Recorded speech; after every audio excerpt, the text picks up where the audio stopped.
வணக்கம் நண்பர்களே, நான் உங்கள் மீனவனில் ஒருவன். நண்பர்களே, இன்றைக்கி நம்ம இந்த ஃப்ரெஷ்ஷான மீன்களை எப்படி கருவாடுக்காக ரெடி பண்ணுறோம் அப்படின்றத இந்த வீடியோ நம்ம ஃபுல்லாக பார்க்க போகிறோம்.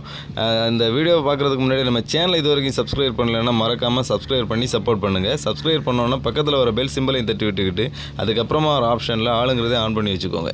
அப்போ தான் நம்ம சேனலில் நான் இதுக்கு முன்னாடி அப்லோட் பண்ண வீடியோவும் இதுக்கு அப்புறமா அப்லோட் பண்ணுற வீடியோவும் உங்களுக்கு நோட்டிஃபிகேஷனில் வரும். அப்படியே ஃபேஸ்புக்லேயும் இன்ஸ்டாகிராம்லேயும் ஃபாலோ பண்ணி வச்சுக்கோங்க.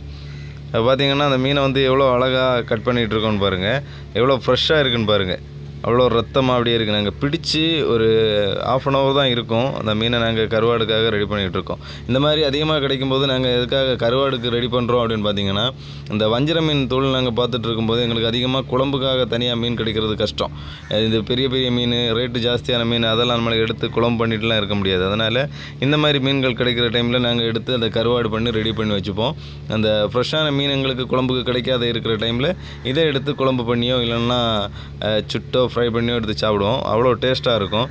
இதை எவ்வளோ ஃப்ரெஷ்ஷாக இருக்குன்னு பாருங்கள். இதெல்லாம் நம்ம எடுத்து க்ளீன் பண்ணி கடல் தண்ணியிலேயே அதை அழகாக க்ளீன் பண்ணி லைட்டாக உப்பெல்லாம் போட்டு அந்த அடிக்கிற வெயிலில் 1 நாள் 2 நாள்லேயே அது காஞ்சிரும். அவ்வளோ வெயில் அடிக்குது.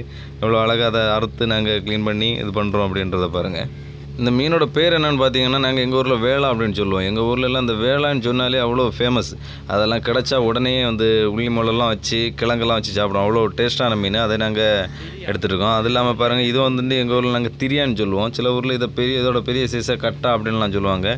இது நம்ம பச்சையாக இருக்கும்போது சுட்டு சாப்பிட்டா அவ்வளோ டேஸ்ட்டாக இருக்கும். மற்றபடி குழம்பெல்லாம் பண்ணால் அவ்வளோ டேஸ்ட்டாக இருக்காது. ஆனால் இதை நம்ம கருவாடு பண்ணி அதை ஏதாச்சும் பண்ணி சாப்பிட்டோன்னா அவ்வளோ டேஸ்ட்டாக இருக்கும். அப்படி இந்த வீடியோவை ஃபுல்லாக பாருங்கள். நாங்கள் அதை அறுத்ததுக்கப்புறம் அதை உப்பு தண்ணியில் எப்படி க்ளீன் பண்ணுறோம், அதுக்கப்புறமா உப்பெல்லாம் போட்டு எவ்வளோ நேரத்துக்கு கொஞ்சம் நேரமாக ஊற வச்சு அதுக்கப்புறமா அதை காய வச்சு 2-3 நாளாக காய வச்சு கருவாடாக்கி அதை நாங்கள் ரெடி பண்ணி எடுப்போம். இந்த மாதிரி ஃப்ரெஷ்ஷான மீன்கள் உங்களுக்கும் இந்த மாதிரி எங்களுக்கு கருவாடு வேணும் அப்படின்னு உங்களுக்கு ஆசை இருந்ததுன்னா மறக்காமல் கமெண்டில் சொல்லுங்கள். அது என்ன மீன் வேணும் எல்லாமே நீங்கள் அதை கமெண்ட் பண்ணுங்கள். உங்களுக்கு ரெடி பண்ணி நாங்கள் அனுப்புகிறோம். அவ்வளோ டேஸ்ட்டாக இருக்கும். ஒரு வாட்டி ட்ரை பண்ணி பாருங்கள், அவ்வளோ டேஸ்ட்டாக இருக்கும். அது இல்லாமல் ஒவ்வொரு மீனுக்கும் ஒவ்வொரு ரேட் இருக்கும். இது நீங்களே பார்த்துக்கோங்க. அவ்வளோ டேஸ்ட்டான மீன். நம்ம பொதுவாகவே கருவாடுனா கெட்டு போன மீன்களை தான் நம்ம கருவாடுக்கு எடுப்போம். இது நாங்கள் ஃப்ரெஷ்ஷாகவே எடுக்கிறதுனால இன்னும் ரொம்ப டேஸ்ட்டாக இருக்கும். அதுவும் கடலில் வச்சு நாங்கள் ரெடி பண்ணி எடுக்கிறதுனால ரொம்ப டேஸ்ட்டாக இருக்கும். இந்த வீடியோ பற்றின உங்கள் கருத்துக்களை மறக்காமல் கமெண்டில் சொல்லுங்கள். இந்த வீடியோ உங்களுக்கு பிடிச்சிருந்தால் மறக்காமல் ஒரு லைக் பண்ணுங்கள். அப்புறமா இந்த மாதிரி மீனவர்களை பற்றின வீடியோ, மீன் பிடிக்கிற ஷார்ட் வீடியோ, லாங் வீடியோஸ்லாம் உங்கள் நண்பர்கள் யாராவது விரும்பி பார்ப்பாங்கன்னா அவங்களுக்கு இந்த வீடியோவை ஷேர் பண்ணி விடுங்க. நன்றி நண்பர்களே.